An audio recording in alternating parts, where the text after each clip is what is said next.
if you haven't been following, we've been recapping One Piece, and we last left off at Water 7.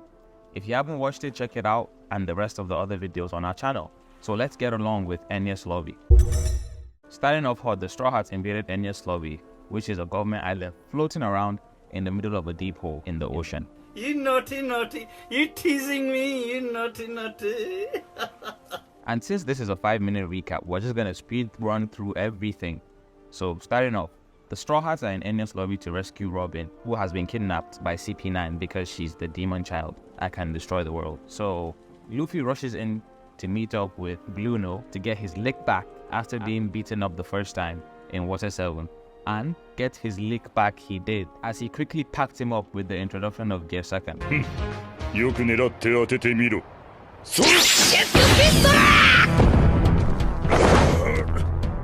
After that, the epic show-off between CP9 and the Straw Hats happened, where they all lined up and Luffy asked Soge King to shoot down the world government flag, which essentially declared war on the world government. We then get Robin's backstory.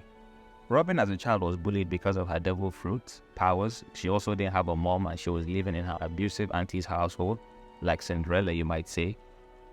But she always wanted to be an archaeologist, and she learned about the poneglyphs and the language of the poneglyphs from the scholars in Ohara.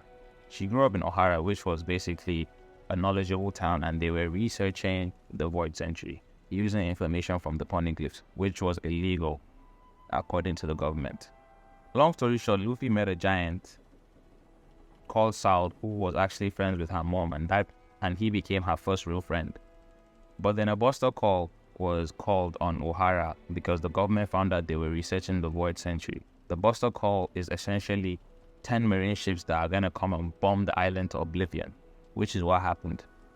Robin ended up losing everything, seeing her mom killed in front of her and losing her family and her home and all her friends, but was saved by the kindness of Aokiji, who gave her a path using ice to be able to survive. But she was also placed an 80 million bounty at 8 years old. The rest of her life, she was on the run from people, as people wanted to turn her into the government and to get the money. But she was also a danger to every single person she meets, as the government will always come chasing for her or other people that are looking for the bounty. So she never belonged anywhere until she met Crocodile and joined Barako Works. And then that happened and we met the Straw Hats, and we're back to the present story. So Robin doesn't believe she deserves to live, but Luffy rejects that and shows her that he's willing to go to war with the world government to ensure that she gets what she wants. She lives out her dream and she deserves to live. And Robin then says,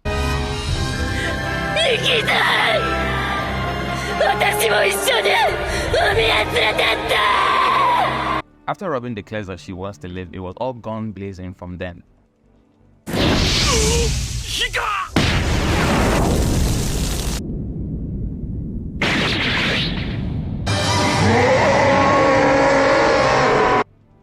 As the matchups between the Straw Hats go on, Spandown mistakenly calls a buster call, which then results to marine ships pulling up to Enies Lobby to destroy the place. As that is going on, Luffy meets up before his rematch with Rob Lucci, in which would be one of the most epic battles in all of One Piece, with Luffy finally eclipsing the Leopard with his famous Gatling gun.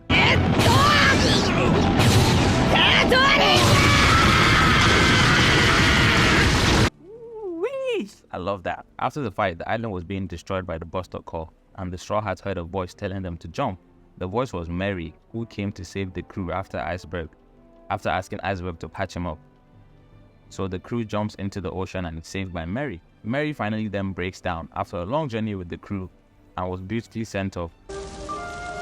ごめんね。ずっと一緒に冒険したかった。けど僕はごめんっつうなら俺たちの方だぞ、メリ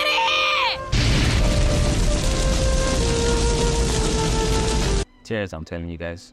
Grown man tears. No cap. The arc ends there with the crew getting a new ship called the Thousand Sunny, which was actually built by Frankie, using the money that he stole from them initially in Water 7. He also joined that crew as a shipwright. We then get bounties for everybody else in the crew, but Luffy's bounty jumps to a staggering 300 million berry. Before they left the island, the Navy Admiral Garp arrives on the island, and we find out that he's Luffy's granddad, and he's also the hero of the Marine who took down Roger at that point.